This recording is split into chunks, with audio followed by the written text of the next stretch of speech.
All right, welcome. We are live. Welcome on this Tuesday evening, March 5th, 9:09 p.m. Hope you all had a wonderful day, a good Tuesday. I did. I didn't get a lot done, but it was fun.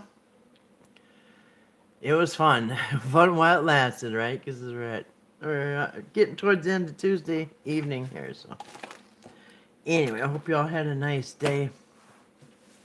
My dog's outside right now, one of them, so I gotta watch for him to come back, and we will get started here with tonight's episode. Strange stories from the Bible. Oh, I didn't mute it. There we go. Anyway, there we go. Strange stories from the Bible. This might be a part one, because I think it's going to be a two-part series, because I got 23 strange stories. So, anyway, it'll probably be tonight and tomorrow. There we go. All right, a little better there. Get centered in there. The Bible's believe it or not. Yes, that is the majority of the Bible. Kind of like the title of my channel. Deep Dive Bible Study, Truth or Fiction. Or fact or fiction, whatever it is. I think I said truth or fiction. Not sure. Anyway, we're going to go over some of these stories tonight. Yeah, they're kind of bizarre. Actually, last night we went through a few bizarre stories last night. Actually, it was kind of what the article called Dick Moves That God Made. I don't know how many there were, but anyway, it's a little different. This is the stories. We'll go over strange stories. That actually, the article is called The Most Disturbing Parts of the Bible Getting Ranked. They're ranking the most disturbing parts of the Bible. Yeah, if you and who knows how much of it is actually real and how much is fiction and how much is real. Anyway, so I wouldn't really get too emotional over any of these stories because a lot of them are just kind of creepy anyway. Stories about rape, stories about incest, more rape, more incest. Anyway, slavery, getting punished constantly from God. Anyway, so that's what we're gonna do tonight. There goes my dog running after something. Anyway, I might have to let him in here. He is fenced in, but you just never know. There he is. He's out there by himself. Holding down the fort, the little guy. Out there holding down the fort. While the big guys are in here sleeping. So I might have to let him in. I put up more cameras. And I just love them. I love the new views that I got. I already had a lot of cameras set up, but I found another camera. I found 2 spools of 200 feet of cord, and I found 2 more cameras. I didn't think worked, but they did. So anyway, I might have to let him in. I think he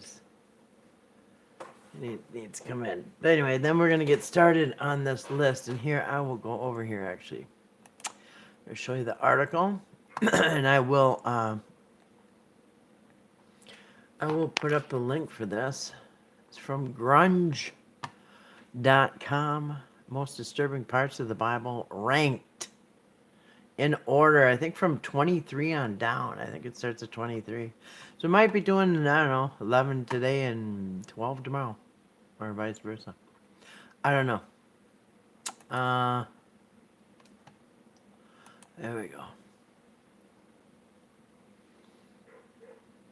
So I will click the link. Copy and paste that into the chat here. So here's the link for the article we'll be going over today and probably tomorrow, because there is there's 23 of them, and I don't know, I don't see we're gonna get 23 done in an hour. That would be 50. Oh, 2 minutes for each one ain't gonna work. So anyway, let me let my doggy in here. It is dark, and it's come to spring, and it's animal attack season. Stay here. Come on, Lolly. Come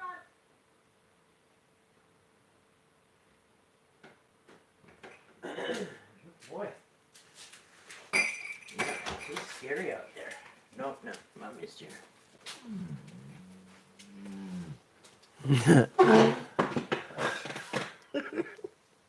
One of the dogs just you heard him. He was not happy.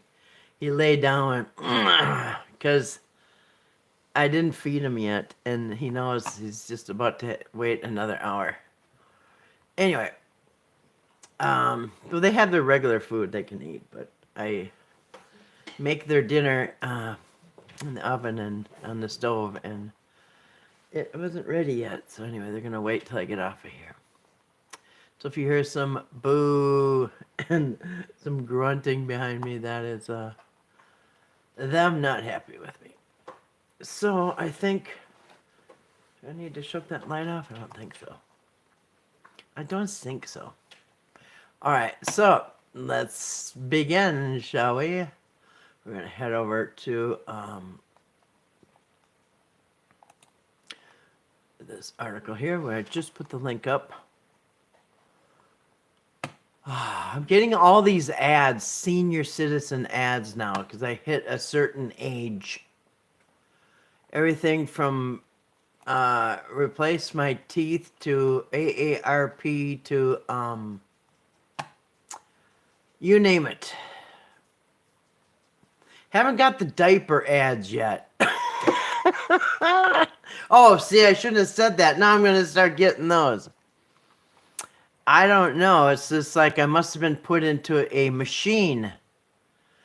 And now like you hit a certain age and you get into a machine where they start sending you senior stuff.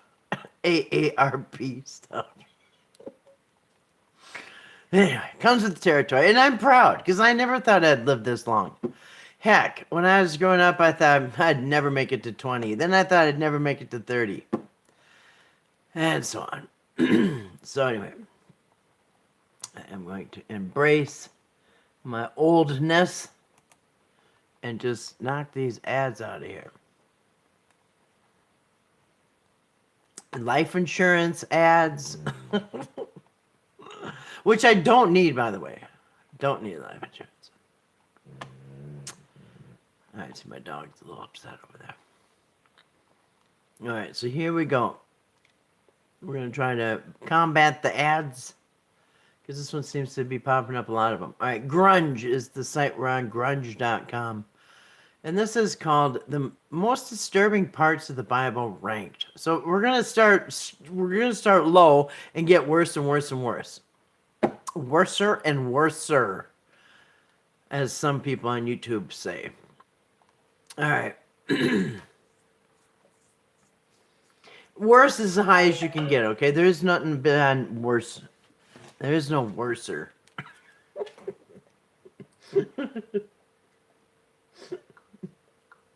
Worse is worse as you can get. It's tops.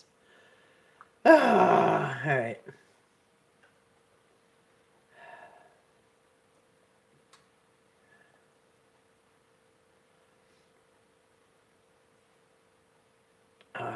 somebody just sent me a text. Sorry.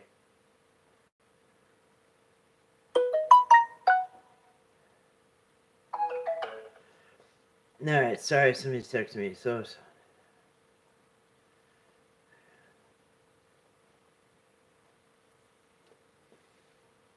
Alright, that was funny. Alright, so let's do this, shall we? Alright.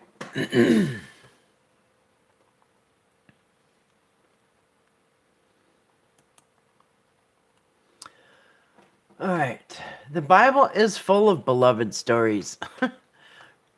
Passages from it are often read at weddings. Well, hey, Salim, how you doing tonight? I'm doing good. Or good morning to you, I should say. Welcome and good morning. You must be in Wednesday, or what day is today? Tuesday? No, you must be in a Wednesday morning. Good morning, Salim. I hope you're having a wonderful start to your day. Welcome. Hope all is well with you and your family. Hope you're safe and all is good. You're doing good? Awesome. Hope your studies are doing well. Alright. Passages from it are often read at weddings. Stories from it are often told to children. And its themes have inspired countless modern books and movies, from the Chronicles of Narnia to The Matrix. Actually, yeah, there's been a lot of knockoffs from the Bible. You know what? His funny thing is, a lot of people, including myself, didn't even know these were knockoff stories from the Bible. In fact, growing up, I never knew. We went to church. I had to go to Sunday school. I had to go to confirmation. We had to go to church. So I had a lot of church exposure, but I thought Samson and Delilah was a cartoon. I thought David and Goliath was a cartoon. Never heard none of these stories in church. So I was surprised that these were not just cartoons. I thought they were cartoons.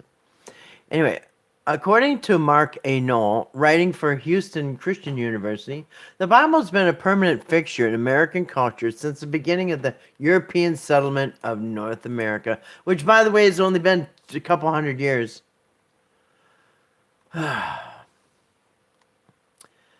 Not long in the grand scheme of things, you know what I'm saying? However, now, from animal attacks to cannibalism, many parts of the Bible would be totally inappropriate to bring up at a wedding. Especially the incest stuff. Let alone tell it to the children. The following parts of the Bible seem better suited to a horror movie than a bedtime story. They aren't particularly well known, and others may be more familiar, but when examined more closely, they are all definitely perturbing.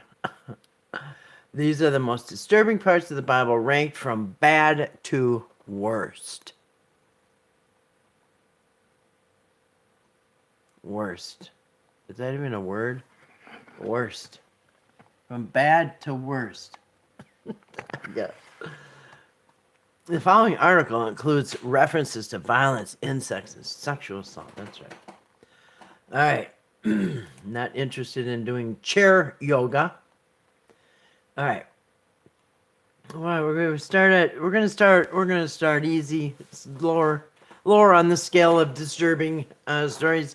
And this is most people know this story, and it is Jesus takes his anger out on a tree. And this is a very strange story, and I've heard apologists and even myself have made excuses for this story, but I'm not going to make excuses for it anymore because I see it for what it is. So, give me 1 second. I got to text somebody something. I got to talk and text.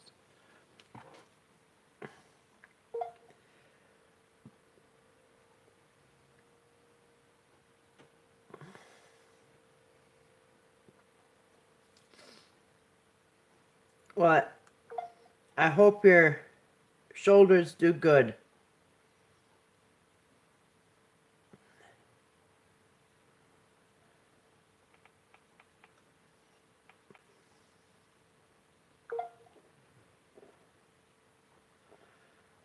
let's hope for more good days for your shoulders,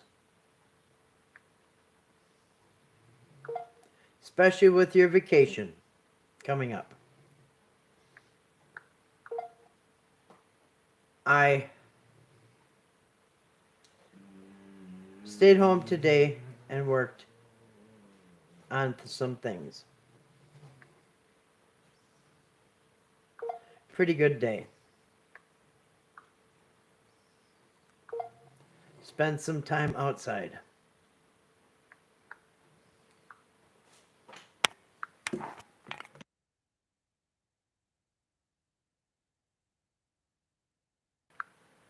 Sorry, I don't even think I'm muted. I had to tell her. Somebody wanted to know how my day was, so. Anyway. I don't even think I ended up muting, but sorry about that. It's somebody that goes to bed right about now, so I don't want to text her when I'm get done here. Yeah, it's a friend of mine, and she's having shoulder pain, and she's got a trip coming up. And anyway, it's never good to have shoulder pain. I've had bad shoulders for a long time. Wrecked them one day. With this jackhammer thing, just wrecked them, ripped them to shreds. Anyway, so I know how shoulder pain is. It sucks. It leads to other things too, like numbness in your hands and and tingling and all that other stuff. So, anyway, all right. So let's get over to let me make sure I'm muted. All right. Back to the article. There we go. All right, so we're going to start out on number 23, and we're going to go down to number 1. And we probably won't be to number 1 until tomorrow. Thank you for those who gave me the thumbs up. Appreciate that. We're going to start 23 and go down. I think we're going to probably get through about half of them tonight. Maybe even the other half tomorrow. All right. I want the whole picture to be shown.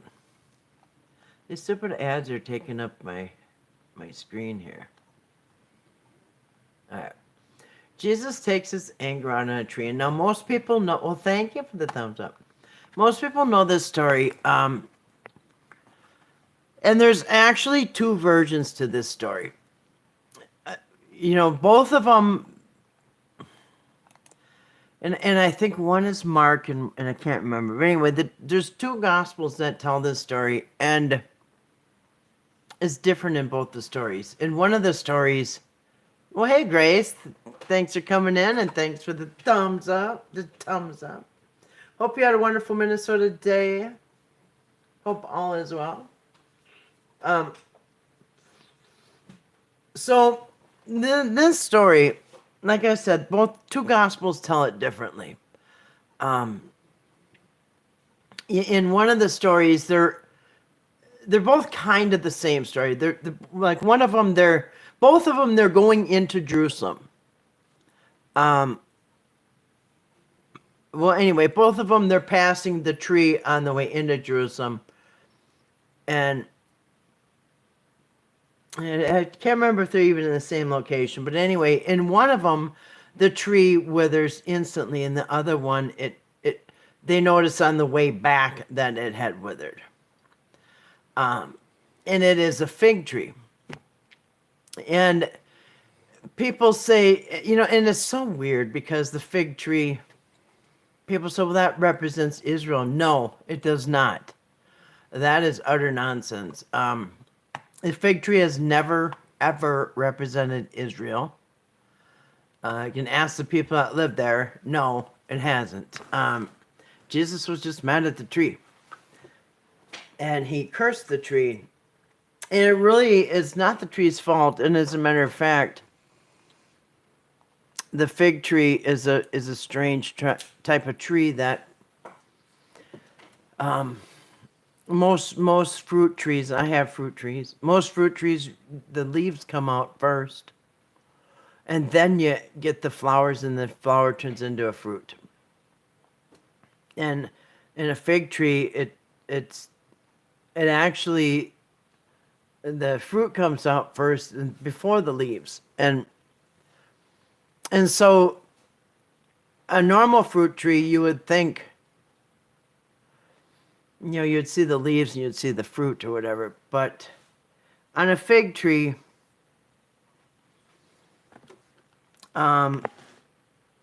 anyway, so they see the fig tree. It looks like it's got fruit, but he gets up there and it doesn't. So anyway, the two stories are a little bit different.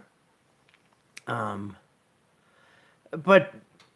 the result is the same. The tree dies. So anyway, let's read this. In the Gospel of Mark, Jesus and his followers are walking to Jerusalem when they notice a fig tree.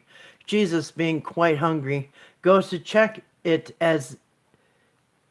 if it has any fruits for him to eat. But it isn't the time of year when fig trees give fruit, so all he finds on the tree are leaves. Now, this is no fault of the tree, because it was not time for the tree to fruit or whatever. No fault of the tree at all. Jesus curses the tree, saying, "May no one ever eat fruit from you again." That night, he and his disciples leave Jerusalem and pass by the same tree, only to find it withered and dead, killed as a result of Christ's curse.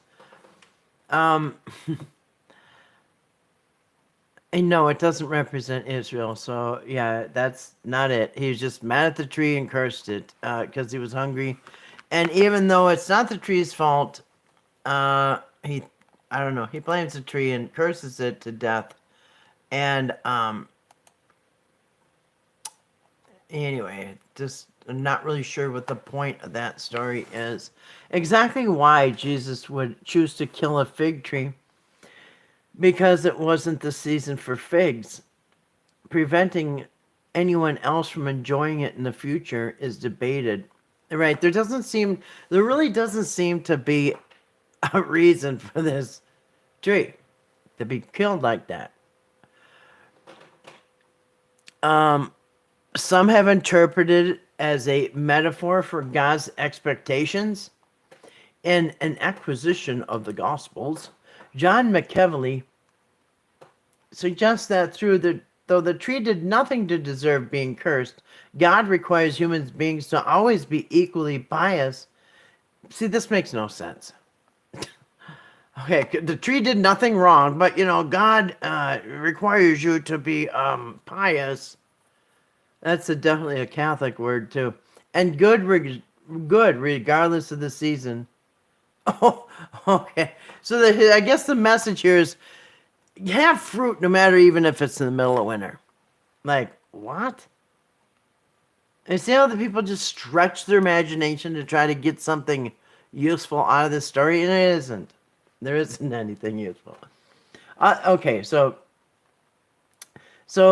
God requires human beings to always be equally pious and good regardless of the season. And if they let him down, if you're not bearing apples in January and you let him down, then you will be punished like the barren tree. Bam! That makes no sense. It makes no sense. In other words, if you're doing what you're supposed to do, but God doesn't see it that way, he'll strike you down dead. And ask to explain it later, I guess. Other scholars, because that really doesn't make any sense. Other scholars, such as early medieval Augustine of Hippo, interpreted this story as meaning that because Jesus killed the tree, even though it had done no wrong, he must not care about plants, and therefore nature did not have any rights under God. That is about as even dumber than the first explanation. You see? Even experts who are now they're trying to sell me teeth. Even the experts they can't even come up with something. They can't even come up with something. Even the scholars, they're like, gotta come up with something. They're like, there ain't nothing. Anyway, weird story. You know, and it's weird because and that was Mark's version, and like I said, it is told, and Mark was written first, but it is told later in one of the other Gospels. I can't remember, but they don't really say the story the same. And I think in the other one, it instantly withers. But you know, a lot of these stories, they'll kind of tell you the antidote. They'll tell you the punchline. They'll tell you why. Especially the parables and stuff. Like they'll tell you a parable, and then whatever, and then the next page they'll tell you what the parable meant. But they don't tell you why the tree withered and really what was that about. You know, and without any explanation, it leaves nothing left to say as well. Jesus had a bad temper when he got hungry. That's where the hangry comes from. He was hungry and he got angry. See, this has been happening for thousands of years. It's nothing new. Actually, if you believe Jesus is God, then even God gets angry when he's hungry. Even Jesus got angry when he's hungry. So don't feel bad, folks, if you get angry. You know, I have a t-shirt that says, "I'm sorry for what I said when I was hungry."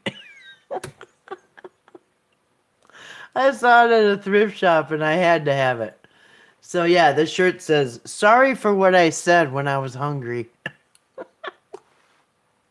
Anyway. Alright. And it's not really like that. Not usually. Alright, 22 skeletal visions. Ooh, we all know about this one, right? Dry bones, dry bones, dry bones. Ezekiel and those dry bones, dry bones. All right, that's where this story comes from. It comes from this story. In Ezekiel, dry bones.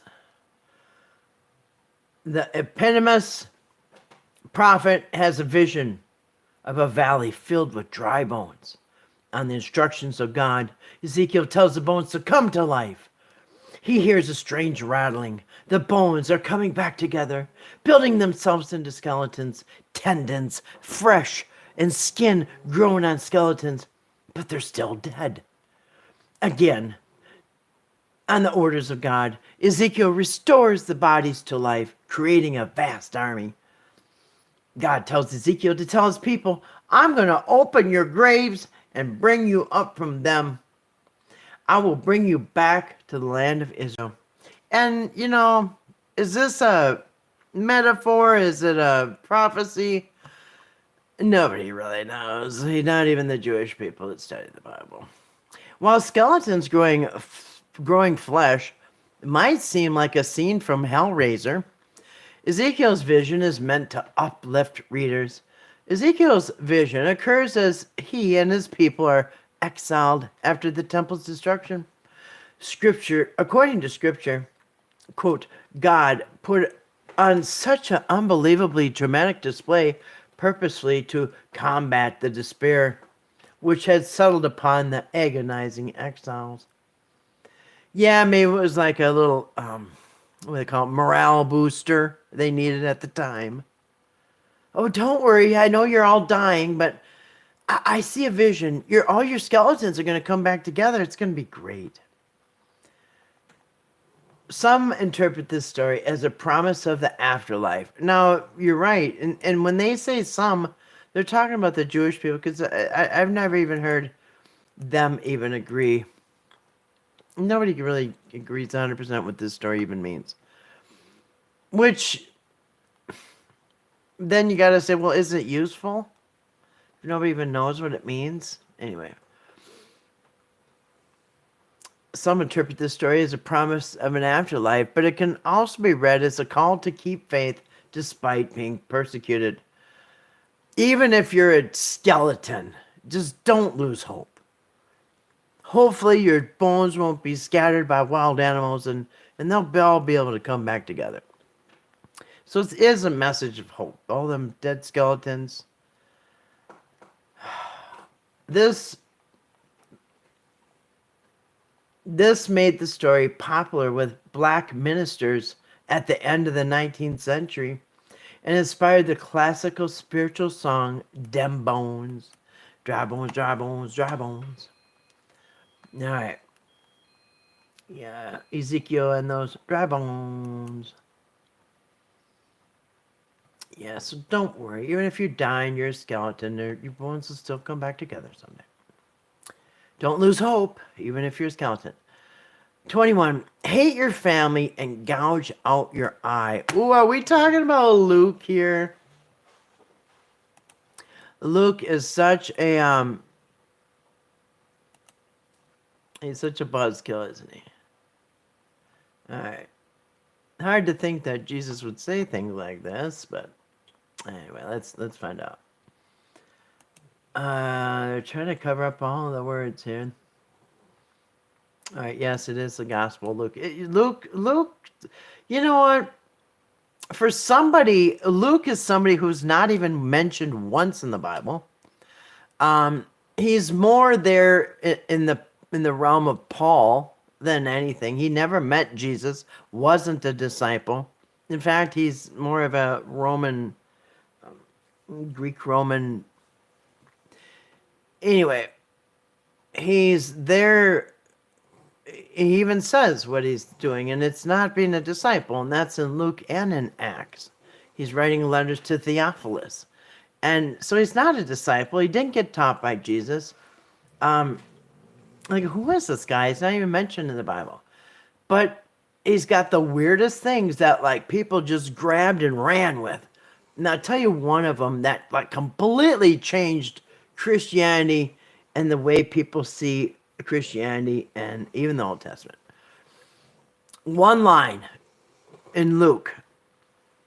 It's, I beheld, which means I saw Satan fall like lightning from heaven. One line. And because of that one line, and nobody knows where it came from, but everybody thinks that's Satan, Hasatan, who was, the angel in God's court. Somehow he was able to rebel, even though he's got no free will. None of it makes sense, but because of that one line in Luke, people believe that the whole story changed. Not one thing about that to the whole Bible, and Luke says one thing, this nobody Luke, that nobody knows, he does say that he's following Paul around, is what he's doing. And that's after Jesus' death. So everybody's like taking Luke's word for gold, and same with the book of Acts, which is actually Luke's part 2. Luke and Luke 1 and Luke 2. But anyway, here's 2 more things that Luke and only Luke said. And as a matter of fact, Luke favors Mary, Mother Mary. So Luke makes a little hero out of Mary. Has her literally related. Her family is Zachariah and Elizabeth, and who are high priests and everything else. And anyway, you'll notice that Luke lifts Mary, Mother Mary, up on a pedestal, while in contrast, John, the Gospel of John, can't stand Mary and has never mentioned her name ever. Won't even mention her name. Treats her as a dog. But anyway. But the 2 more things in Luke that makes no sense, it comes out of left field, and doesn't look very good, is that you have to hate your family and that you have to gouge out your eye if you're looking at something that may be sinful. And you can only do that twice before you're completely blind. So, and once in a while there are stories. In fact, not that long ago, I don't know if it was a girl, I can't remember. There was somebody not that long ago in the news who gouged out their own eye. And there was somebody else who cut their hand off. And there's somebody else who cut their member off. And it's just like, anyway. And if they only would have just studied the Bible, you would know that this is not probably consensus with the. It's not really a line with the whole rest of the Bible. But anyway, so here's two weird things that Luke comes up with. Who was not a disciple, never met Jesus. Like I said, more of a Paul follower, literally following him and taking notes. All right. There are several examples in the New Testament of Jesus telling his disciples that they must make sacrifices to follow him and please God. Some of the sacrifices are well known, like giving up their worldly goods, but others are more disturbing. Yes, disturbing as in a cult. This is something a cult would want you to do. What the heck? All right. In the Gospel of Luke, Jesus is quoted as saying that in order to follow him, they had to not only leave their family behind, but actually hate them, saying, quote, "If anyone comes to me and does not hate his own father and mother and wife and children and brothers and sisters, yes, even his own life, he cannot be my disciple." That sounds like a miserable crowd of people. Some have suggested that Jesus doesn't necessarily want them to some have suggested that Jesus doesn't necessarily want them to despise their own children, but does expect them to forsake them if they're holding them back from following the will of God. And you know what that is right there? That's adding to the word. It doesn't mean it. So here is the word. You have to hate your family, mother, brother, all that, okay? It does not say. Now, this is what an apologist does. Apologist wants to explain it so it doesn't sound so bad. But what you're doing is adding to the Word of God. If that's what you call it, the Word of God, right? If you are believing the Bible, then you have to also believe that you cannot add to it and take away from it. Just so your interpretation will be a little more pleasing to accept, a little easier to swallow, you know what I mean? So some have just suggested that, that Jesus doesn't necessarily want them to despise their own children. So none of this was said. None of this was written. He didn't say, hate your mom, your dad, your brother, sister, and everybody in your family. If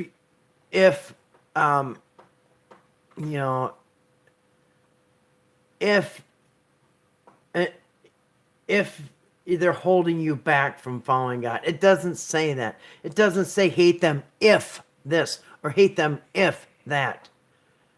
Not if. Hate them. It doesn't have any ifs. If they do this or that, it doesn't have that. So if people who try to sugarcoat this and make it a little bit more acceptable, then you're just really kidding yourself. You're kidding yourself.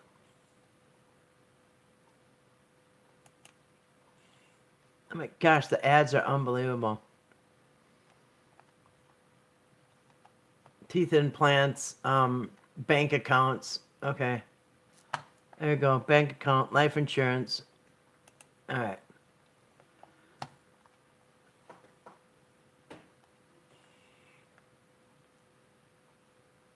All right. So some have suggested that that's not what it means. Well, then you're changing the word, okay? You can't just pick and choose and then try to sugarcoat things. And I noticed that, the same people that want to change that, well, it probably means this or that. No. How many other stories in the Bible do you have to make that exception? Well, it probably doesn't mean he died on the cross. It probably means he just, because some people nap and they say he's sleeping, and no, you don't do that in any other story, so don't do it on this one. If you don't like it, it's just too bad. You can't change it. It is what it is. Either accept it or you don't. But you can't turn it into what you want it to be.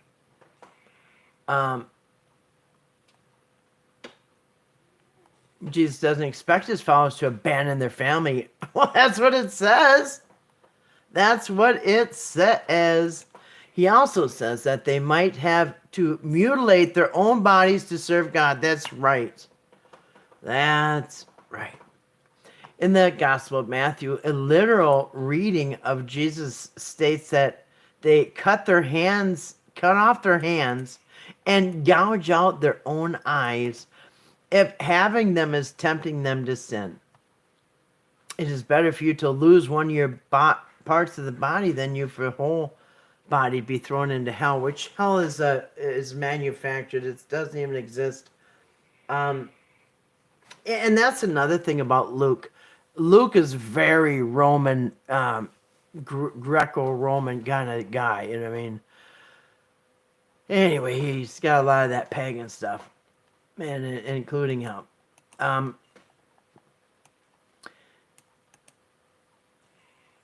Now, I could go into this a little bit. I'll do it real quick.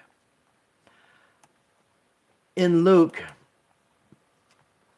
the reason, obviously, they're talking about lusting after somebody.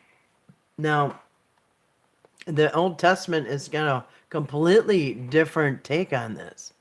In the Old Testament, the Jewish people, right now, I've heard rabbis over and over and over, I've heard rabbis talking about lusting. And, well, obviously they don't think there's nothing wrong with it because, A, they are allowed to, well, literally allowed to have, maybe not the rabbis, but in the Old Testament, they are allowed to have more than one woman, one wife, if they can afford more than one.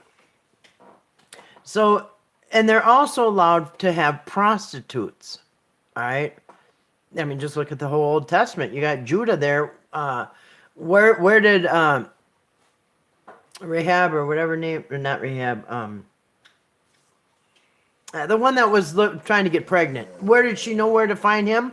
Out where the prostitutes hang out. So where'd she go over there? Where the prostitutes hang out, looked like a prostitute, dressed like one, and picked him up in one day. Because why? He hangs out where he gets prostitutes. So in the Old Testament, there's nothing wrong with a man owning all the women he wants that he can afford, and B, having prostitutes. So in the Old Testament, you can see how the Jewish people don't think there's nothing wrong with lusting after a woman. So cutting your hand off and poking out your eye would be really, really stupid. And as a matter of fact, I've heard one particular rabbi talking about he's faithful in his marriage to only one woman, one wife. And if you are a rabbi, I think you're only supposed to have one wife. I can't remember. The New Testament says that. I don't know if the Old Testament, but he says it's actually good if you are faithful. You can. It's good exercise. If you look at a woman and say, "Wow, she's hot," I would like to have her. But then you can get away with it. The rabbi pats himself on the back that he could do that if he wants to, but he's not going to because his wife wouldn't like it. This is a modern day Jewish people, right? So the modern day Jewish people, they never saw anything wrong with lusting. So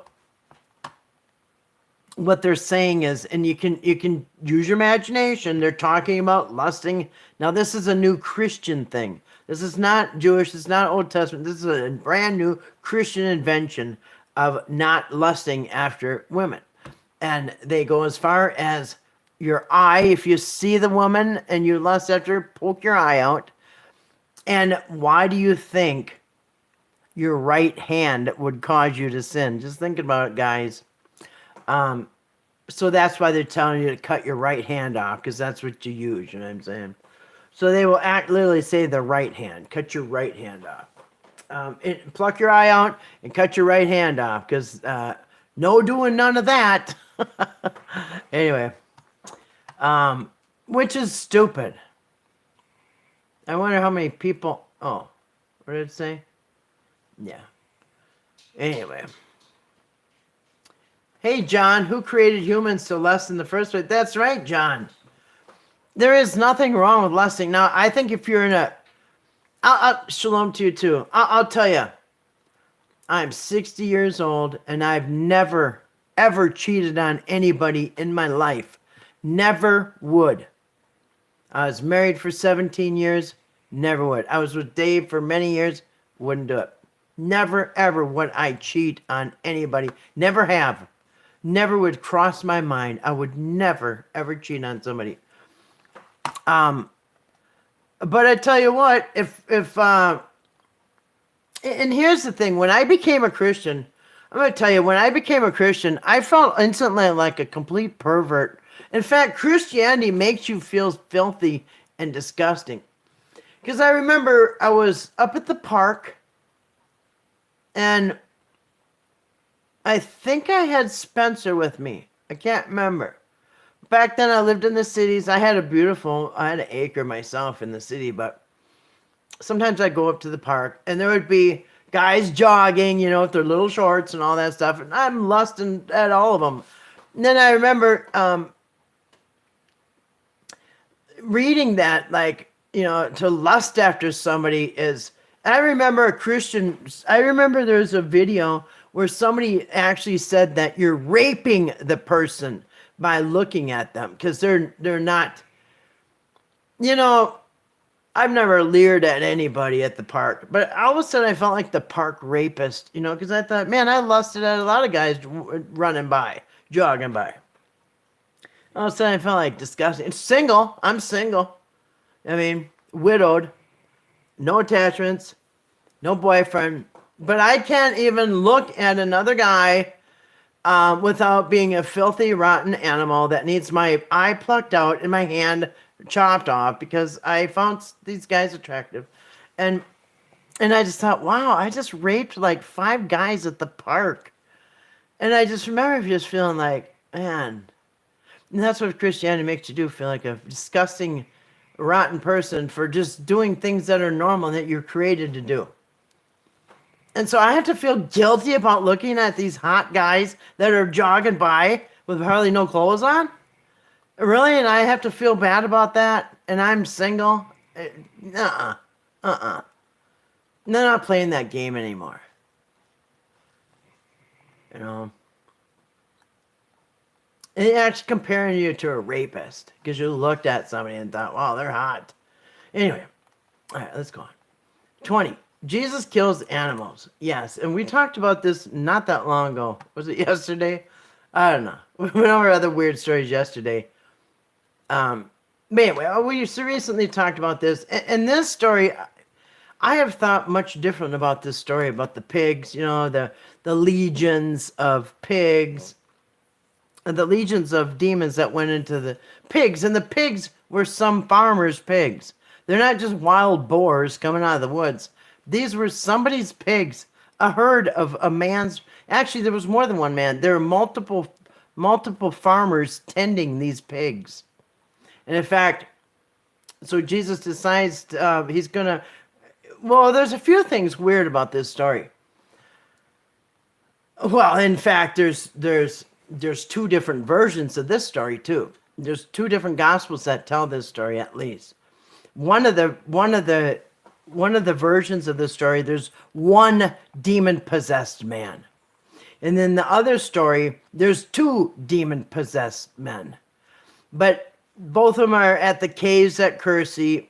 I mean, one might call them Curseys, one might call them the Gadarenes. It's just different names at different times. Throughout time, even the Sea of Galilee turned to Lake of Tiberias, and the Sea of Galilee turned to...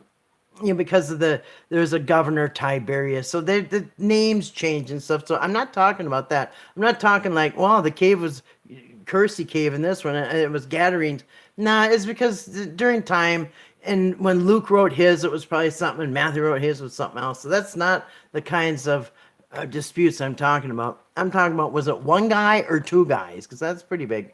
But and so anyway, there is 2 versions of this, but nonetheless, in both the versions, Jesus, well, at least one of the versions, Jesus speaks to the demon. Now, you're told over and over, I guess it's do what I say and not what I do, because You're told never to speak to the demons, right?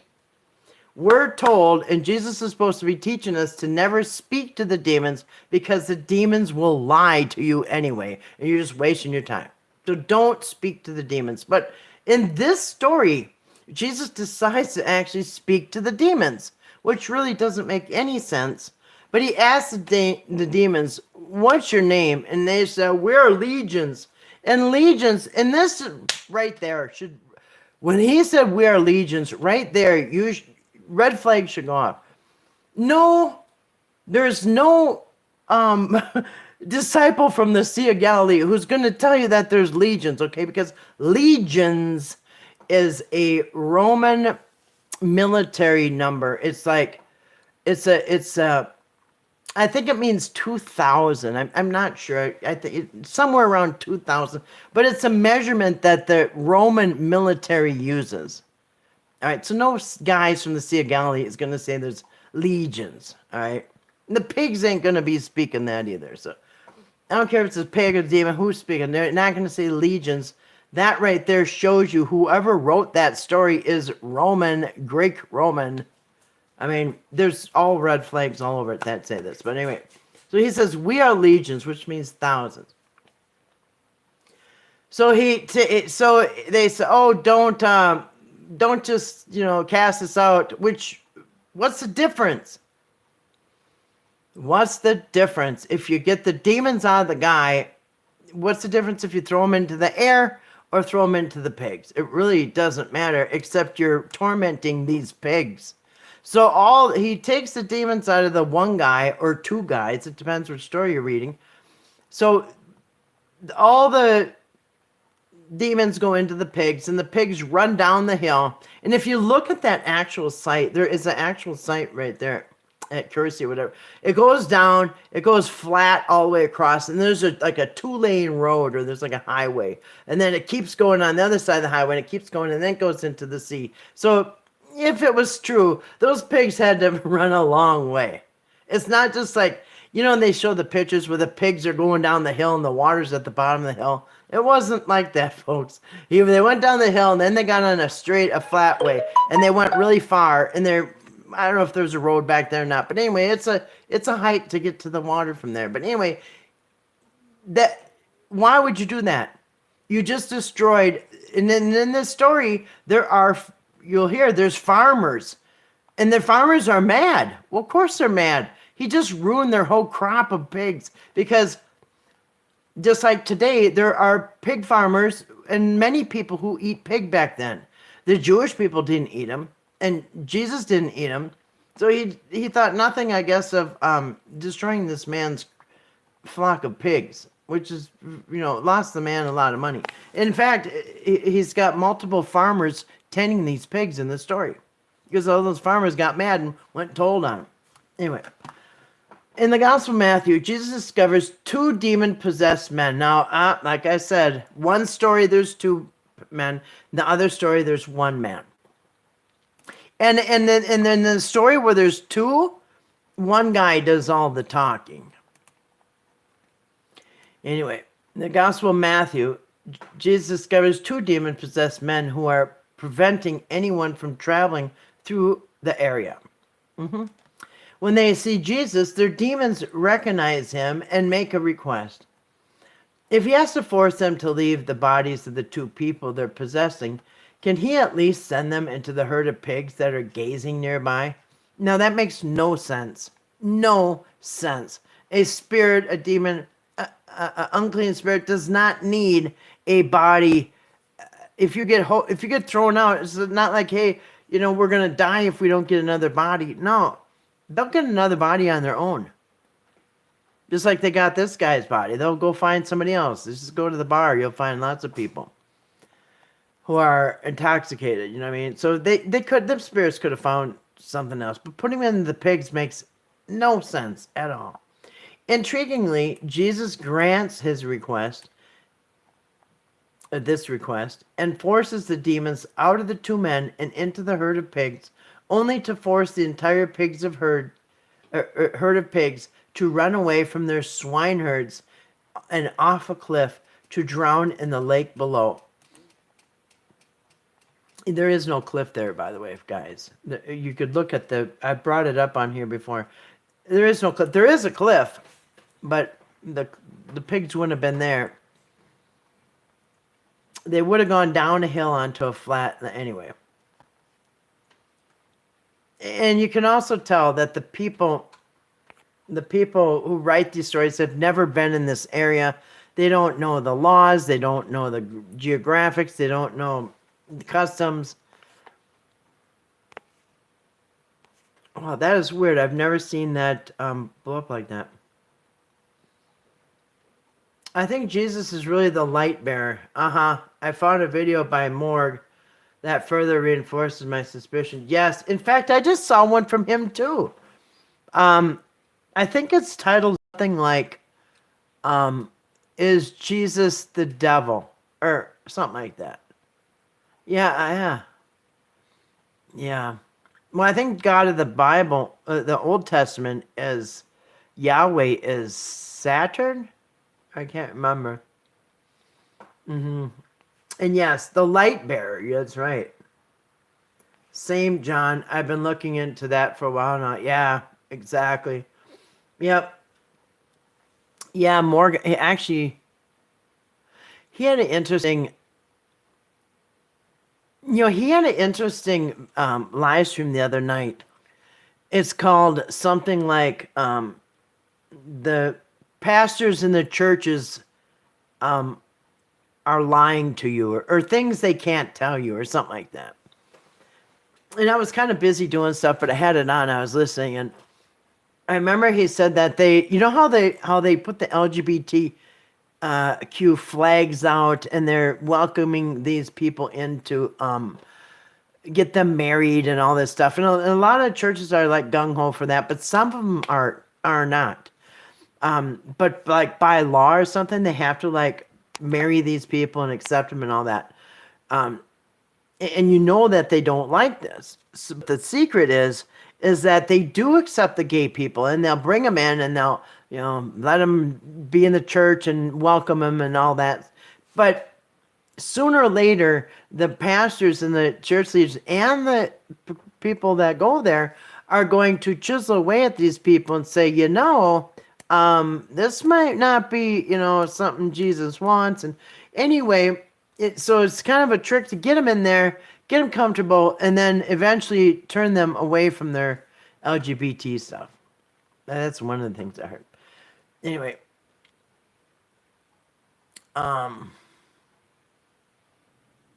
So about the demon men, why would Jesus choose to seemingly grant the request of the demons? Exactly. And you're not even supposed to talk to demons. But see how talking to demons, how it got everybody into trouble? Only to kill an entire herd of pigs is often debated. Some scholars throughout history have argued that because Christ caused the death of the animals for no apparent reason, there's no reason for people not to do the same and treat animals of all kinds as cruelly as they want. And that, by the way, that was not very good for the pigs. It was really rotten and cruel for the pigs to have demons put in them. So cruel that they couldn't stand it. They went and drowned themselves to death. So no, that wasn't cool for an animal. Augustine of Hippo used the fact that the pigs were innocent as evidence that, in the eyes of God, it was fine to harm innocent animals. And that's kind of, I don't know, isn't that kind of what it seems? All right, beheading of John the Baptist. Here's another weird story. And when I was a Christian, I would think, good for him for standing up. Now what I think he should shut his mouth and keep his opinions to himself. That's what he should have done. He may still be with us, you know what I'm saying? The truth, the way, and the light bearer. Yeah. Well, he's often referred to as the light, John. Yeah, right. Scared names are the whole other level of confused. Sacred names? True. Hey, Troll, good morning. Welcome. I hope you're having a wonderful morning. Hope all is well. Have a wonderful Wednesday. We just saw Salim. He lives in Bangladesh, and he's in Wednesday morning already too. All right, so 19. Welcome, Troll. Beheading John the Baptist. This is a weird one. Because he couldn't keep his mouth shut. All right. You know, that's sometimes what happens. You know what I mean? Especially, you know, when the person in charge, yeah, might want to shut your mouth. In the Gospels of Mark and Matthew, the prophet known as John the Baptist denounced Herod Antipa's marriage because his new wife had previously married and divorced Herod's brother. Well, I thought she's supposed to marry the brother. Anyway, can't keep the rules straight. Herod had John the Baptist thrown in prison, but didn't go so far as having him executed for fear of upsetting John's many followers. However, Herod's new stepdaughter, Salome, was not so timid. She danced for Herod during a festival, and he promised her any reward she would like, so she asked for the head of John the Baptist on a charger, which is a giant plate, a serving platter. That's where it gets, I'll have your head on a platter. That's where this came from. See, and here he is, serving up the head on a platter. A platter is called a charger. It's a fancy word for a serving platter. Like kind of put a turkey on, a big one. All right. So yeah, she did some belly dance or something, and he gave her whatever she wanted. Herod didn't want to risk political unrest by killing the popular prophet, but he felt he had to keep his word. So he had John the Baptist beheaded, and the head was presented to Salome on a platter. That's right. It's actually more of a it's called a charger.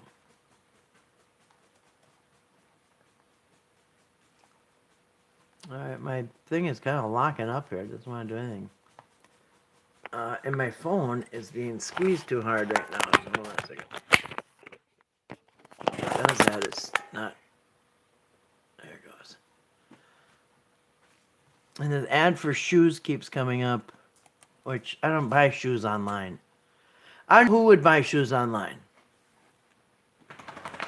I buy things online, but I would never buy shoes online. Like, what the heck? I have to try them on. You know what I mean? Anyway, gruesome deaths, number 18. Let's see. I think we'll go.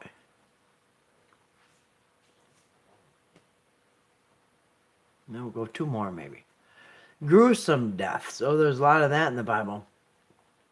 The Bible is full of violent deaths, but the face of the two enemies of Christ, King Herod and Judas Iscariot, are particularly grisly. According to Journal of Infection, King Herod is famed Roman history as a great builder and a diplomat, whilst in the Bible he's portrayed as a deceiver of the Magi and a genocidal maniac.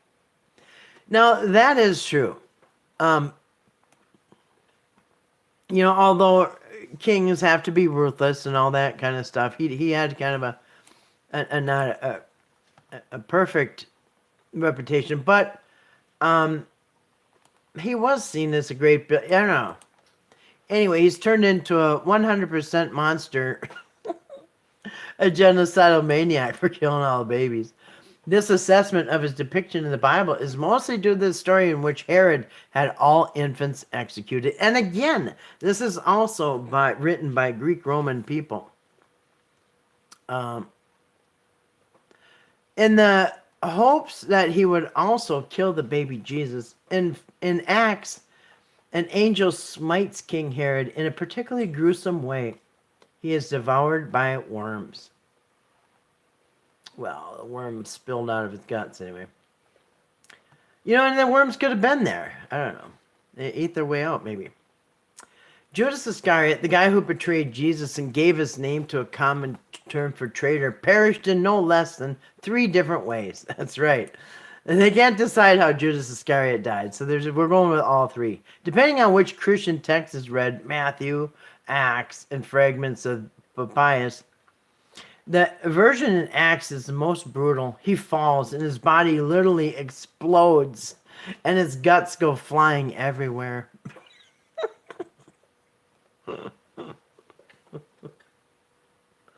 Alright.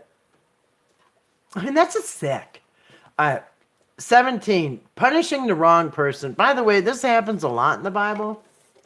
In fact, I might even do some night. I might do a whole stream on all the people who were wrongly punished by God. By the way, it's not like, oh, they're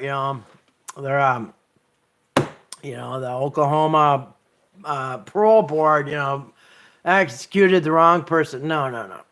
This is God executing all kinds of innocent people. All right.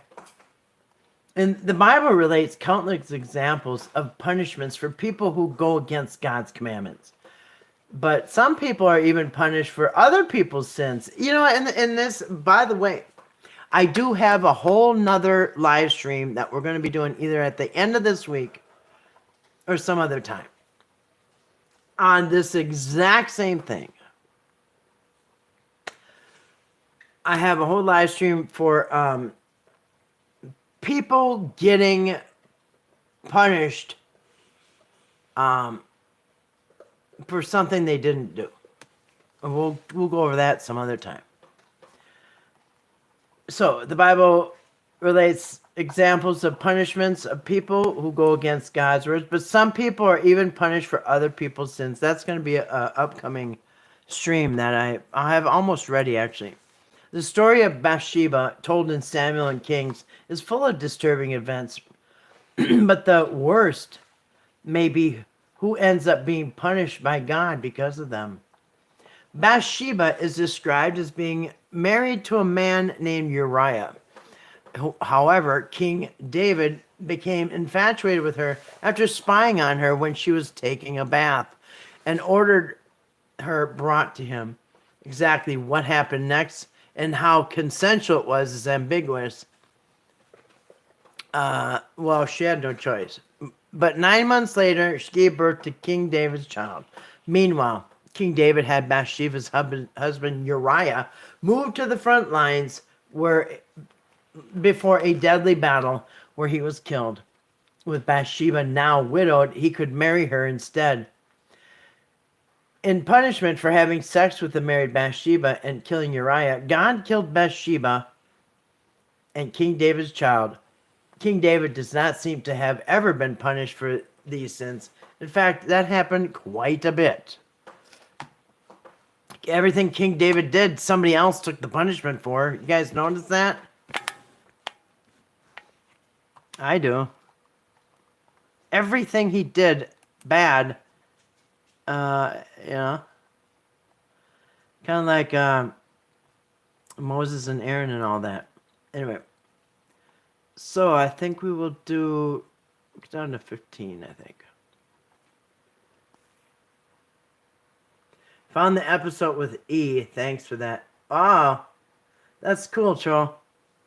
That's really cool. Sweet. Hope it brought back good memories for you. He couldn't control his lust, so he ordered another person to bring his desire to him. What happened? What happened to that person? Yeah.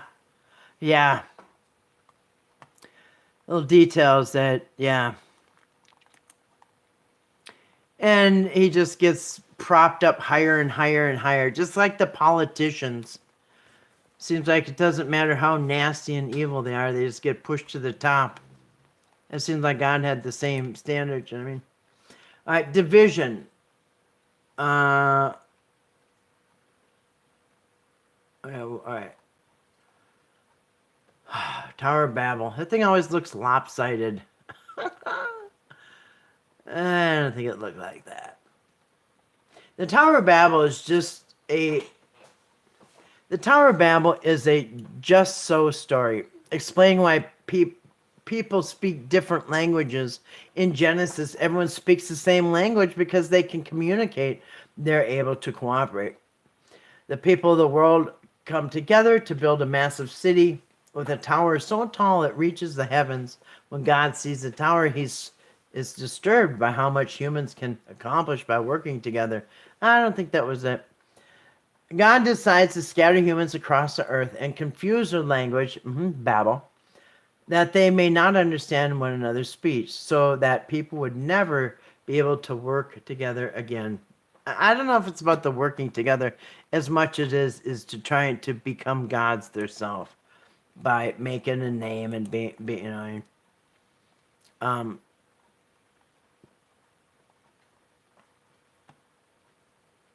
anyway.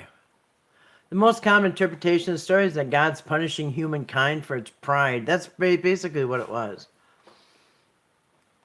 Because I'm just going to tell you, because right before this story, and here's why and this is another reason why the chapters and verses putting that in there screws everybody up, because it should just be one long flowing book. And if it was no chapters and verses, you would see that right before this Tower of Babel, what was it? Who was it that took on? Was it Abraham that took on Sarah? Somebody just took on a wife, and they knew they weren't going to be able to have children, but they took it on for the good of God or something like that, and showed unselfishness like that, and showed somebody who's not trying to make a name for themselves. Anyway, it has to do with the story right before this one. All right. The most common interpretation of the story is that God is punishing humankind for its pride. However, some people choose not to read the story as being about the origin of languages or God trying to prevent collaboration. Instead, they explain God's behavior in this part of Genesis as being a criticism of empire-building imperialism. As a Journal of Biblical Literature notes, the emphasis on the language at the beginning of the story represents the imperial suppression of the local languages and cultures. And God's punishment brings down the empire, setting free the local languages and cultures to flourish. And by the way, some people think that this is how gematria was invented, by signs and symbols, because when people don't speak different languages, you can always use signs and symbols to communicate. Numbers and signs and symbols. So people communicate without words by signs and symbols. All right, this is the last one for tonight. Casting stones. Just what a weird way to kill people, huh? Throw rocks at their head. There are many cruel and unusual methods of execution in the Bible, though some are more common than others, such as beheading. One of them, stoning, refers to a group of people throwing rocks at a condemned person until they are killed. Sometimes a condemned person would be naked, which would allow the blows to kill them more quickly. While the Bible does not include provisions for humane forms of execution, this method seems particularly excruciating and humiliating. In Deuteronomy, some situations are outlined that would merit someone being stoned to death. Deuteronomy states that there is if you have a stubborn and rebellious son, all the men of the city shall stone him to death. And a later passage in the book states that if a man believes his wife is not a virgin when they're married, and her father cannot provide proof of her virginity, then the same awful fate should befall them. Yeah, so if the dad sells the daughter, and I don't know what the proof of virginity is. I know that on the wedding night they would lay on a sheet, and the sheet had to have a stain on it and all this other shit. But if they feel like they got a non-virgin, they paid for a virgin and didn't get one, the son, the dad and the daughter would be stoned together, dead.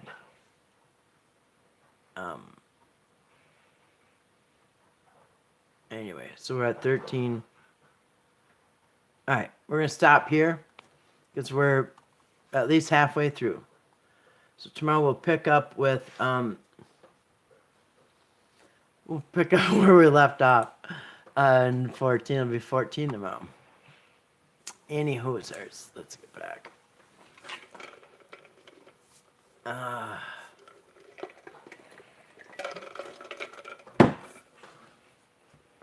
He couldn't control his lust, so he ordered another person. Thanks, it helped. My new chopper built has a lot of parts from the sale of his stuff. So he's going to be riding with me this summer. Oh, that is cool. That is cool. Your new chopper was built a lot of parts from the sale of his stuff. Really? Wow, that is cool. And you know what, Troll? He will be riding with you too, literally. Because I do believe when the spirit passes over, they do come back and visit us. If he liked riding bikes up there, he's going to be on a bike all he wants. And he can come down and at some point, Troll, I will bet you will feel him riding with you. You'll have a sign. Something will remind you of him. He will make it known that he's with you. He'll give you a sign. So my suggestion, like Grace says, pay special attention, Troll, because he's going to give you a sign that he's with you. He's riding with you. And you can even ask for the sign or tell him a sign. Say, you know what? If you're riding with me, and there's different ways to do this. Some people say, like, when you ask your spirit for a sign, we're gonna have, we're gonna have the daughter's wedding, and the father passed away. Believe me, that father is at the wedding. You know what I mean? And so somebody will say, all right, Dad, if you're at the wedding, show me a sign, and they'll. Some people will tell you, like, you can say, and don't say something that's not gonna, And it's funny because I heard a story where somebody was talking about this, and she said, now, don't say something like, I'm going to see a big pink elephant tomorrow. Don't say something that's kind of a reach, like a pink elephant or something like that. Well, she said the next day her husband and her were on a hiking trail, and they kind of got lost, and they didn't know if they should go to the left or to the right, and he didn't have the map with them, and they were kind of getting mad and at each other, and then they just took a left, and they went to the left. Something said take a left, so they went to the left. They went over a hill, and guess what? There was a giant pink elephant there. So sometimes even the ridiculous signs will come through. But it was just weird how they were like meant to be on that trail, meant to get lost, meant to take a left, and to see that big pink elephant. But you can ask the sign. Now some people will say, like they'll give you a sign of something that they were alive that you would recognize them. Like maybe somebody was, everybody's got something, you know what I mean, that it would remind you of them. Everybody's got some characteristics and some favorites and some hobbies or some things that remind you of them. Just what that. Awesome. Yep. And that good. And yeah, so ask, and then he'll probably show you the sign, because he will be there with you. I know it. I 100% believe it. But sometimes, like, they'll tell you if you're like the mediums that train people, they'll say, like, what you do is you say, all right, loved ones. If I want to know if it's Dave, I would say, all right, Dave, if you're going to be there tomorrow, or if this is you, if you're going to, if this, or you can also verify things. Like if you say, I think my spirit guides is telling me this. Now, if this is true, or if it was you or whatever, if you want to verify something, you can also say that. So, but some people will tell you, that trained people will tell you, so when you say, all right, loved ones or spirit guides, when I'm there tomorrow, can you show me to prove that this is you. Well, a lot of times it's in the next couple days. So you give it 2 or 3 days from the time you ask, say within the next 2 or 3 days, show me a sign that this was you that came forth. Show me a sign that it's you talking, or show me a sign that it's, whatever, that this was true that you said or something. So if you want to verify something, what they say to do is say, all right, Spirit, show me a sign of, and then you hesitate a minute. That Spirit will put something in your head, like a lion's mane, or a lion's head, or a shark, or a rocket, or a silver medallion. I heard somebody saying a silver medallion. Here's the story. So this lady was contacting her somebody she's speaking to from the other side, and she said, well, if you really want me to do this, and if this is true, show me and then she paused, and she saw a silver medallion in her head. Because your spirit guides and your family, your loved ones, anybody spiritual in the spiritual realm that's helping you every day, they already know where you're going to be tomorrow and the next day and the next day. So they can see out like 2-3 days of what you're doing. All right. They can't see out weeks and months into the future so much, because there's too many things change on a regular basis, and there's free will, your free will, and everybody else's free will. So they really can't see too far out in the future, but they can see in the next couple days. And they already know that tomorrow you're going to go you don't know it today, but tomorrow you're going to get this weird thing that, hey, I should go to the thrift store. I haven't been there for a while. Then you're going to go to a thrift store, and then, and here you're asking for this, anyway, so somebody asked if this is true and if this is what I'm supposed to do or whatever, if this whatever. She wanted verification of something. She said, show me and then she pauses and lets them put an image in her head, and she said she saw a silver medallion. So if this is true, show me a silver medallion. And then, so she said the next day or 2 days later, she's on an airplane, and she's flying on a plane, and kind of looking for the silver medallion. But anyway, kind of forgot about it, because she's on an airplane. So she's bored, and she pulls the magazine from the airline out of the pocket in front of her, and she's looking at it, and it says, if you fly this airline, and right in the middle, in the centerfold, it was a giant picture of a medallion, a silver medallion, and it said, if you fly this airline, you can win silver medallion points. So there was her silver medallion. I mean, it might not be a coin in your hand or on a counter or something, but so you got to know, it might be a picture of a silver medallion. It might be a picture of this. It might be a real thing. So anyway, so you can either ask, but some people suggest that when you ask, say, please show me a sign of, and then just right now I got a picture of a sailboat. Okay, now Spirit put the sailboat in my mind, because that Spirit knows that maybe when I'm tomorrow at grocery shopping, or maybe I'm whatever, I'm going to see a sailboat. It's going to stick out like crazy. And not just like, not run-of-the-mill things. These are odd things. Yeah, pay special attention. Yep. We'll let you know when it happens. Awesome. And you know what, Troll? It is going to happen. Do you know why? Because if you have one single doubt in your head that he could come through, it won't happen. But you already know, you said right here, I will let you know when it happens. You didn't say if it happens.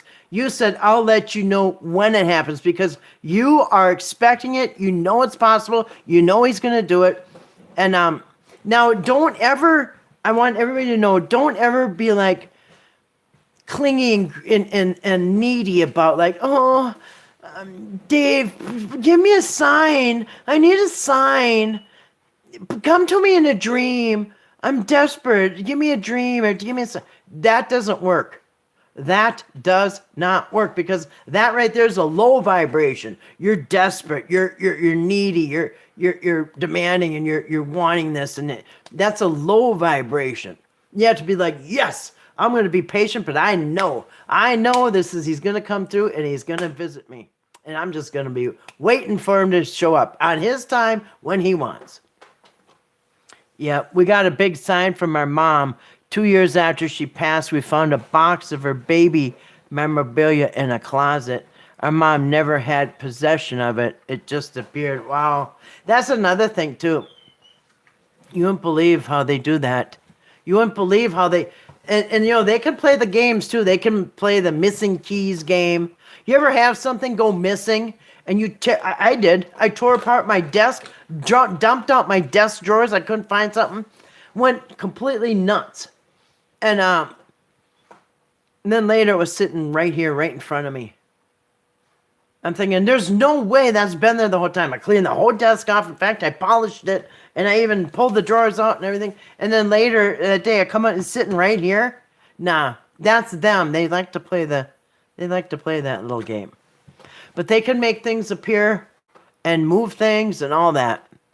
Yep, right there. I told you I get visits, so yeah, I know it's going to happen. Yeah, cool. That is cool. Yep. It's so comforting that people that cross over, you guys, they're not gone. They're still here. They can visit whenever they want. You think about them, you call on them, they'll visit you. No, they're never... People always want to know, are they... Okay, so if my husband died, and I'm with my new husband, is he watching us? We're in the bed together? No, they are respectful of your privacy. They're not going to show up when you're having any privacy moments, all right? Now, they might show up when you're in the shower because they don't think nothing of a naked body. As a matter of fact, most people really connect with spiritual stuff in the shower because the water is a good conductor, an excellent conductor for spirits. And so being in the shower, and that's why people have these amazing thoughts and ideas when they're in the shower. And it says some people can really sing good in the shower. Yeah. Yeah. They don't have the human jealousy. Yeah, and that too. They're not jealous. It's because our spirits are playing a role. We're in a body where it's like a play. Earth is like a play. We're all in spirit. We put on our costumes. I put on my Kathy costume. You put on your Grace costume. He put on his Troll costume. And we came down here and we're playing parts. It's just like if a husband and wife in the play are married, and then they go back later, nobody thinks they're really married. They're just playing a part, right? Because now the play is over and they're not actually married. You know what I'm saying? So we're just playing a part while we're here on earth. Now, the next time you come to earth, the one that played your husband might play your son or your dad next time. Or your wife. And you might be the husband. Yeah. Yeah. Yeah, well, that's cool, Troll. I'm looking forward to hearing from it.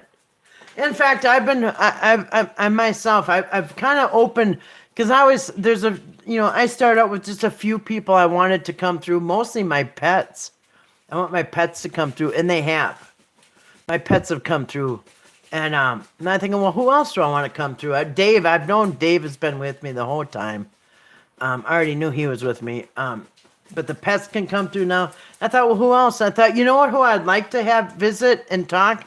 I would like to talk to Chris Rock from Canada. And I would also like to talk to P777. My daughter used to tell me she was my mom in her previous life. Yep, and you know what? She probably was. And so what you do is you can switch roles. What you do when you're in the ether realm, up in the heavens or whatever, you make a deal. Let's go back again. Let's go back because you had your life review. You all saw how I did as the daughter and the mother. I got my report card. You got yours. He got hers. Everybody got the report card. And then you decide, well, let's go back and do it again. Let's go back to Earth, and then this time I'm going to be the mom, and you're going to be the daughter, and he'll be the son, and he'll be the dad, and she'll be the uncle or whatever. And then you make this deal, this soul contract. It's called a soul contract. And then when you come to Earth, you have soul contracts, and that's kind of one of the few things that's wrong about, not wrong, I'm not going to say wrong. One of the things that gets a little difficult and complicated about people who take their own life is that you've broken the soul contracts with the other group, with the group members that you're with. So because you broke that soul contract, other people had to kind of adjust anyway, you may have to come and do that role over again. And so if you're the teenage daughter who took her life, you'd have to come back and probably do that role again. And this time, your challenges are even going to be a little bit harder, more difficult each time you come back. So it's not that nobody goes to hell. All that is nonsense. It's just it's an invention of the church to keep you scared and keep money rolling into their pockets and keep you controlled like a puppet. And that's really what the church is about. That's why they've made anybody that wants to run a church very wealthy. You don't have to pay taxes. You don't have to pay a lot of times for your own electricity or your postage at the post office. There's a lot of things that you don't have to pay if you're a 501c3 church. Because why? Because you're helping to move the herd in the direction that they want them to go. That's why I make it very appealing and financially attractive to run a church, as long as you stick to the script. And like I said, the rules is that now you gotta accept LGBT, and I don't have a problem with them. Never really did. To each his own. But the Christians, they do, and so they'll just put on a front to let them in, and then eventually start chipping away at them and telling them that they're sinful and all that. In the meantime, maybe get some money out of them. Anyway, so yeah, that is the fact. And you know what? Little kids will say that. They'll say, "Mom, I used to be the mom and you used to be the girl." And the parents will say, "No, honey, you're all mixed up. That's not true. No, you're not. They never were a girl. I'm the mommy." And anyway, the kid's like, "Oh, that's weird because I know this for a fact." And they're like, "No, you're wrong. You're never the mommy." And you're like, "All right, maybe I wasn't." And then by the time they're 5, 6, 8, 9 years old, that's long gone. They're never gonna think that again. I mean, anyway, and that's just how we're taught. Your kids got imaginary friends. She says there's a old man in the bedroom having tea with her, a tea party, and some old people having tea party with her in her bedroom. No, honey, no, you don't. Those are not, those aren't real. You're not doing that. Stop lying. Stop telling us you're having tea parties. And then pretty soon the kid's like, "Oh, maybe I ain't."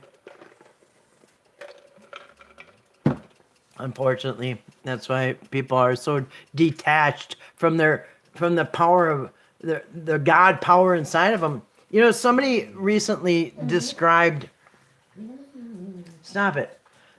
Recently described how, according to the spirit guides themselves, this is how they described it. You know how they say we're all part of God?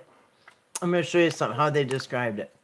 Those things that are, what are they, the LED, oh, no, they're fiber optics. The fiber optic lights, those lights, they used to have them like at Spencer Gifts or whatever. There.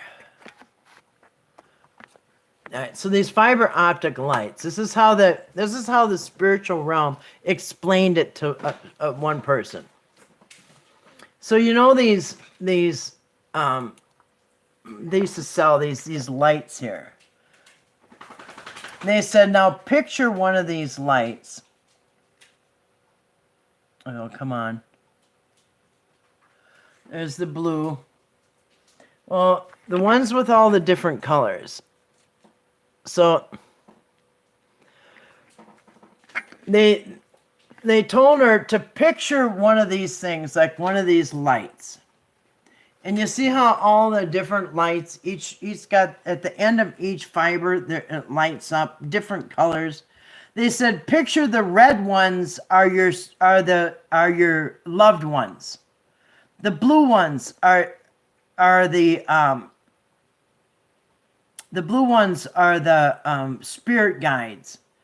The green ones are whatever. There's different things up in the spiritual realm. But anyway, so all these, and then the green ones are human beings here on earth. So you got all these spirits, okay? Every one of these is lit up as a spirit. So you got your loved ones, your spirit guides, your angels, and the people around you. All right, every color represents that. Now she said, now turn that thing upside down. Turn it upside down. And you will see that it's all coming from one source of light. And that light is God. And so God is lighting, the Spirit of God comes from one source, and it goes into all these. So we're all connected to God in that way. All right, now this is how the spiritual realm explained it to humans. So every one of these dots here is a spirit. And even they're all different spirits. They're humans, there's spiritual guys, there's loved ones in the realm, all these different spiritual guys. This is all around us all the time. This is around us all the time. But as you can see, it's all coming from one source, and that's God. God is the light source who lights up all these spirits. Okay, so that's, we all came from God. The light in us is all coming from God. You know what I mean? So all these are the same. So you could say they're all the same. We're the same. Our spirit and the spiritual realm and the spirit guides and our loved ones who have passed over and our other souls that are around us, we're all part of God because we all emanate from the same source. And that's how they described it to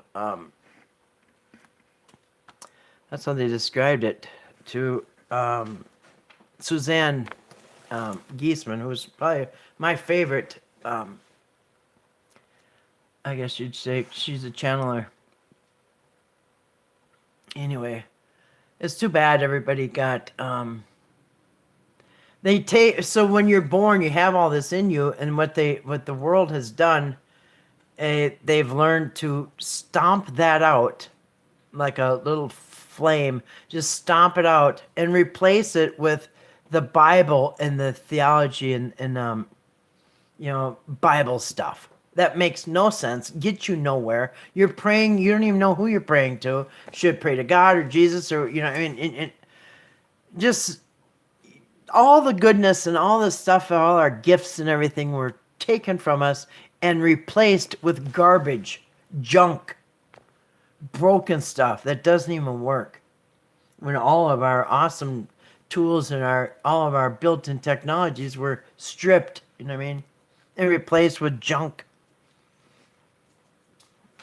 It's like we're born with an iPhone, and they somehow take all the iPhone out of us, so we can't do anything, and they end up replacing it with a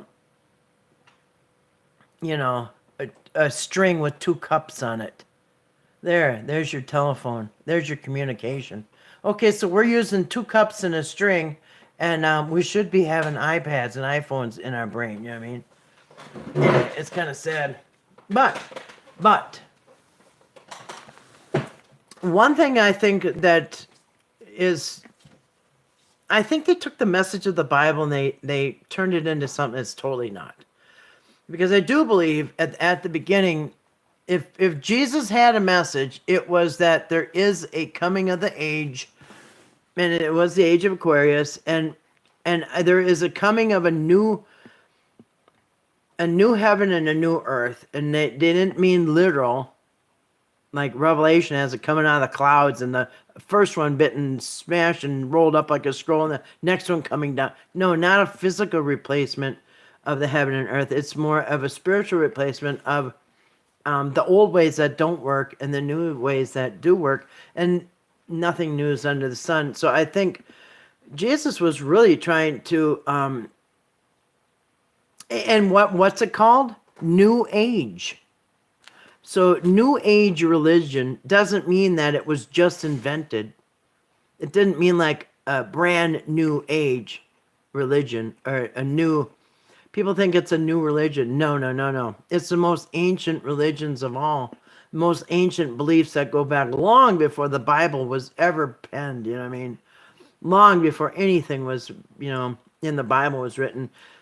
Eastern, all these ancient religions, same thing. Reincarnation, come here, learn lessons, use your spiritual gifts, meditate, connect with God, use your God powers, all this stuff. And they knew all that, you know what I mean? And so the New Age is actually not a new religion, it's the new time that we're in. The new age, an age of enlightenment. You know what I mean? An age where we get all these things back. And in fact, it used to be that way. And that's where you get Atlantis. Atlantis, they had this. Everybody had these powers. Everybody had all these things that we got stripped from. But they used it in the wrong way. They used it and got just crazy with it. And actually kind of ended up what it sounds like Nineveh or what's the other one? Sodom and Gomorrah and stuff like that. It sounds like they all end up the same. Sodom, Gomorrah, it's not homosexuality either. Nothing to do with it. Sodom and Gomorrah, Nineveh,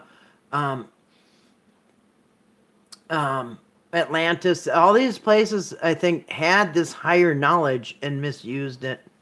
You know what I mean?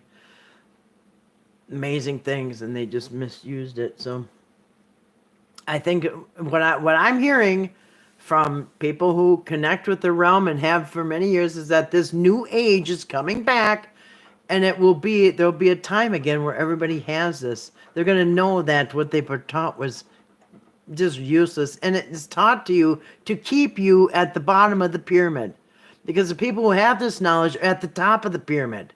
They've used this knowledge to get to the top of the pyramid. It's not evil. It's not wicked. It's not from the devil. It's from God. Now, God has his, what would you call it? He's got guardrails put up so you can't go too far off the rail with this knowledge and stuff like that. It can't be used for evil. But some people have, certainly tried.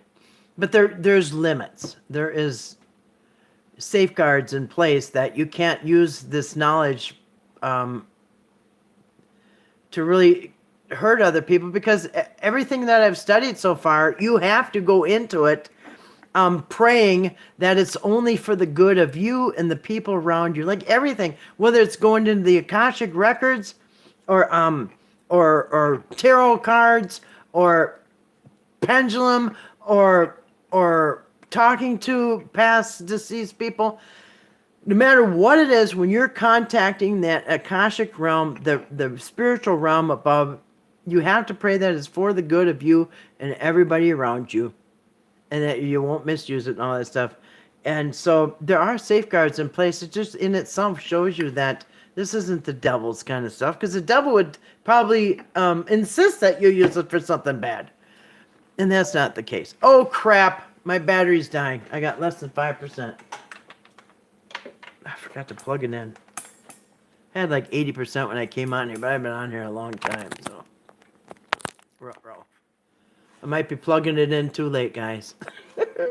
Anyway, so I'm going to get off of here and say goodnight. It's been fun. I want to say goodnight. Still think the universal language was telepathy. It is.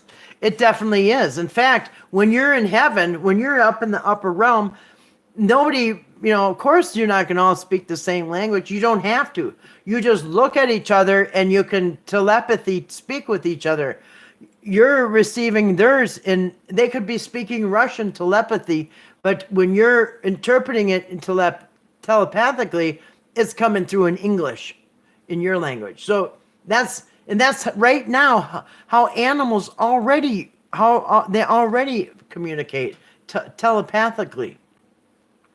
You can see when two cats, like, they're gonna fight or whatever, they go in a circle and they and all of a sudden they go to town and they just get in a big fight. And you can tell that animals can read each other's minds. They've had telepathy. And as a matter of fact, the story in the Bible where the donkey is talking to the guy, Balaam or whatever, the donkey is talking to the guy, that is telepathy. Just like I have learned to do with my animals. In fact, I just told somebody who's having a problem with their dog. Again, just like Grace's dog, their little dog. They have a little dog, and it goes crazy on walks. And it's a little tiny dog, but it still gets out of control on the leash, pulls and runs after things. And I told him just how to mentally telepathy talk to your dog. Do the mental telepathy. I taught him how to do it, and I don't know. I'm waiting to see if they did it. So, you can mental telepathy with your animals. I've learned how to do it now. It's how the dog whisperer does it, and the horse whisperer, the animal communicators. It's easy to do. They don't want you to know how to do that because it might put the vets out of business. I mean, but imagine how many animals and pets could have stayed in their home that they loved and everybody loved if they would have just known this. And you could have broken some bad behaviors by simply just mental telepathy with a dog, with a conversation. One conversation. I mean, anyway. Yeah, so it is. So it is also when you pass over in the other realm and you're communicating with other people, you don't need to learn all these languages. So, good night to you too, Grace. Nice seeing you, Troll. Still waiting for opportunity to live chat with Kathy. Yes, I do too. Anybody that wants to come in and have a chat, let me know ahead of time. I do still have a StreamYard account, and we can go on that, and I can have guests on with that. So, good night to Grace. Good night to Troll. Or should I say good morning to Troll? John, good to see you in here. Good night to John. And Andrew Salim, good morning to him. He's in Wednesday morning down there in he is in Bangladesh. Anyway, good to see you guys. So I don't think I missed anybody. Thanks for coming in. If you're listening on the replay, thanks for listening on the replay. I see I just got some thumbs up. Thank you for the thumbs up.